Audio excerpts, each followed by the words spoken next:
The silence didn't just break, it detonated. And suddenly, the carefully polished world of Meghan Markle is trembling under a truth she never thought would surface. Because the one man who vanished quietly into the background, Trevor Engelson, is no longer playing dead. And the timing? It's not coincidence, it's precision. For years, he was the ghost no one mentioned, the erased chapter in a story rewritten so flawlessly that the world forgot there was ever a before. But here's the thing about ghosts. They don't disappear, they wait. And now, in 2026, that ghost is walking back into the spotlight, not with whispers, not with vague hints, but with something far more dangerous. Details, patterns, receipts that don't fade with time. The kind of receipts that don't just challenge a narrative, they collapse it entirely. Because this isn't just about an ex-husband suddenly deciding to talk. No, this feels calculated, almost surgical. Why now? Why, after a decade of silence so disciplined it bordered on eerie? A man who watched from a distance as his past was edited out of existence, replaced by a fairy tale so polished it almost felt untouchable. Almost. But silence, especially this kind of silence, isn't weakness, it's leverage. And when it finally breaks, it doesn't crack, it explodes. Let's rewind, because this is where the story stops being polite and starts becoming uncomfortable. Back to 2013. Back to a marriage that didn't end in a fight, didn't dissolve in tears, didn't even get the dignity of closure. Instead, a package. Cold, clinical, delivered like a transaction. Inside, rings, not a conversation, not a goodbye, just an ending, sealed and shipped. Imagine that moment. Imagine realizing that your entire relationship has been reduced to a parcel. That's not heartbreak, that's erasure. And that's the version of events that never quite fit the public narrative, is it? Because while the world was being introduced to a rising star, a future duchess, a modern fairy tale, there was already a trail forming behind her. Quiet,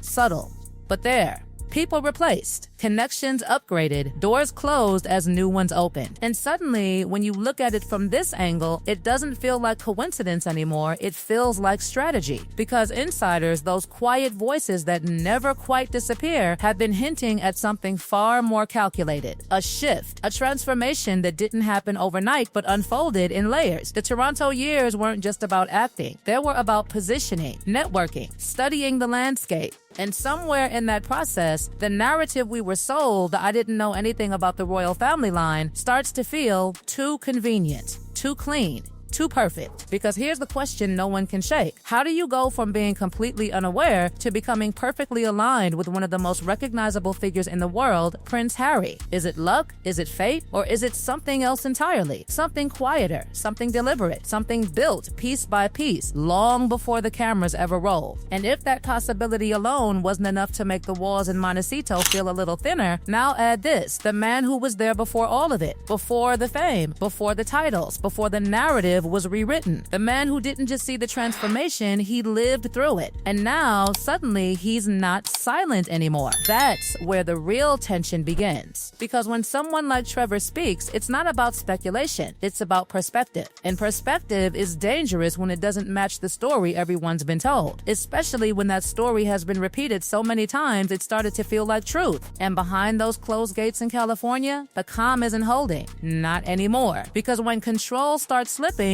even slightly, it doesn't just create cracks, it creates panic. The kind of panic that doesn't stay hidden. The kind that spills into decisions, into reactions, into patterns that suddenly start making a lot more sense. Staff leaving, rapidly, quietly, then not so quietly, one after another.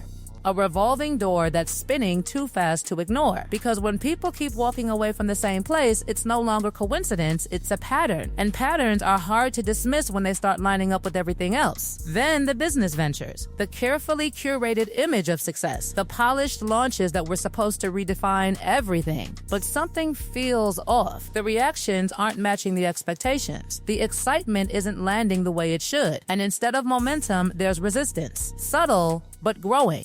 And when resistance meets pressure, things don't stabilize, they fracture. And now, layer all of that with the one variable no one can control anymore, Trevor. Not rumors, not whispers, him. a real voice, a real timeline, a real memory of what things were like before the spotlight rewrote everything. Because here's the uncomfortable truth no one wants to say out loud: if his version starts aligning with the cracks people are already seeing, then this isn't just gossip anymore. It's a shift, a narrative unraveling in real time. And the scariest part? This might only be the beginning, because when one person breaks silence, it rarely stays just one. Something is building. Something that's been sitting quietly beneath the surface for years. And now it's starting to move. And the question isn't whether more will come out. The question is, how much is already too late to hide? And just when it felt like the tension couldn't stretch any further without snapping, something even more unsettling begins to surface. Not loudly, not officially, but through whispers that refuse to die, whispers that circle back again and again to one chilling realization. If Trevor Engelson truly decides to go all the way, this doesn't stay a scandal, it turns into a reckoning that no carefully curated image can survive. Because what he holds isn't just emotion or memory, it's chronology, it's sequence, it's the exact order in which everything changed. And when timelines start getting exposed, narratives don't just wobble, they collapse. Think about it. For years, the public was given a clean storyline, a rise, a romance, a break from the past that looked seamless, almost cinematic. But real life doesn't erase itself that neatly. There are overlaps, transitions, moments where one chapter hasn't fully closed before another begins. And those are the moments Trevor lived through. Those are the moments he remembers not as headlines, but as reality. And reality, especially when it contradicts a global narrative, has a way of sounding louder than any PR machine ever could. Now add another layer to this already volatile mix: money. Not just wealth, but expectation. Because somewhere along the line, the idea of what royal life meant financially didn't quite match the truth. The image suggested limitless luxury, an endless stream of resources, a life where status automatically translated into power and financial freedom. But the reality? Controlled structures, trusts, limitations. Oversight tied directly to King Charles III. And when expectation collides with limitation, frustration isn't far behind. Suddenly, every business move feels heavier. Every launch carries more pressure. And when those ventures don't explode the way they were supposed to, the reaction isn't calm adjustment, it's urgency. A rush to rebrand, to pivot, to reshape the story again before anyone notices the cracks. But people are noticing. They're noticing the patterns, the sudden shifts, the reworks that feel less like evolution and more like escape routes. And in the middle of all this, something else is changing, something quieter but far more telling. The dynamic inside that Montecito mansion isn't what it used to be. The unity that once defined the image, the power couple standing against the world, now feels fractured, subtle at first, appearances made separately, projects pursued individually. Then it becomes harder to ignore. The distance isn't just physical anymore, it's emotional, strategic, almost inevitable. Because Prince Harry isn't just watching headlines anymore, he's living inside them. And sources keep circling back to the same unsettling description: exhaustion. Not dramatic collapse, not explosive confrontation, just a slow, steady wearing down.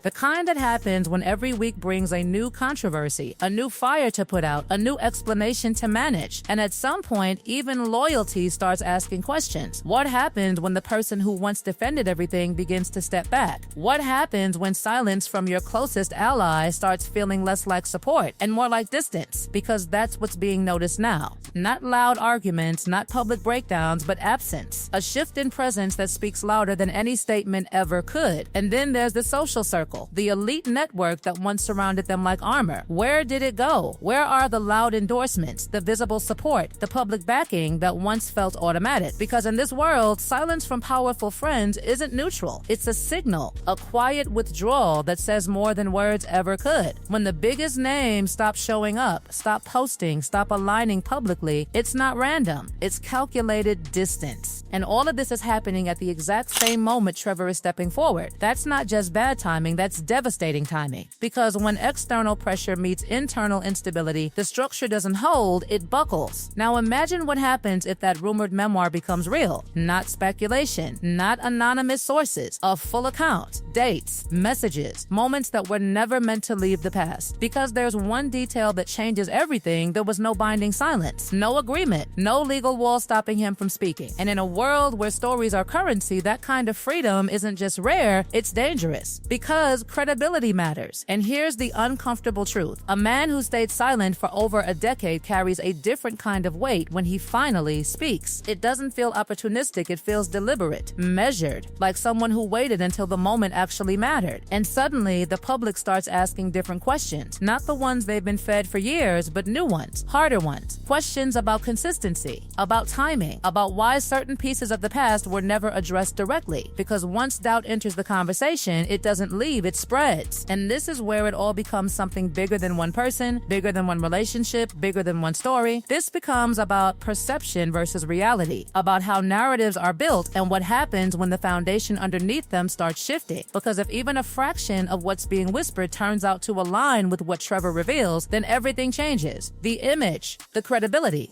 the entire framework that supported the rise. And here's the part that lingers, the part that refuses to settle. The sense that this isn't the end of the story, not even close. This feels like the opening of something much larger, a chain reaction that's only just beginning to move. Because silence has already been broken once, and once it breaks, it rarely stops at just one voice. Now the world isn't just watching anymore, it's waiting to see who speaks next, waiting to see what comes out, waiting to see just how deep this really goes. Because whatever comes next, it won't just be noise, it will be impact.